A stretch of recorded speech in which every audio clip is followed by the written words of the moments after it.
This year at Buckingham Palace we've got a display about the State Banquet. It's called For the Royal Table. My name's Catherine and I'm a curator of the Royal Collection and I've helped curate this exhibition.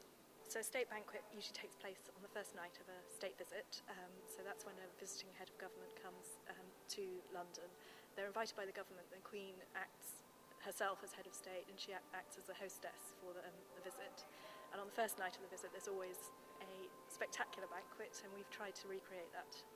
So the banquet always starts with a procession which is led by the Queen and the visiting head of state, and they're preceded by the Lord Chamberlain carrying his white wand of office, and they process into the ballroom, and all the guests are already assembled, so it's quite a glittering scene at that point.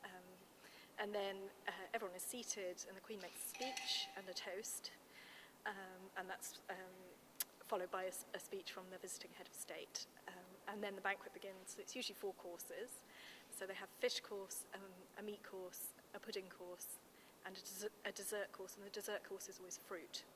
So the first 2 courses are served on silver gilt, and you can see that on the table. It looks like gold, but it's actually silver gilt. So it's silver covered in a thin layer of gold, which is actually much more practical for dining.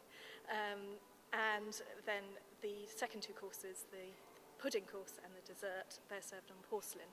Pudding course is always on a Minton service that was made for Queen Victoria in 1877, and it's got this wonderful turquoise glaze on it, and some of the fruit which we put out on the table is also shown on those stands. The service is called the Grand Service, and it was made for George IV when he was Prince of Wales, and then he continued to add to it for the rest of his life. It's over 4,000 pieces altogether. Okay.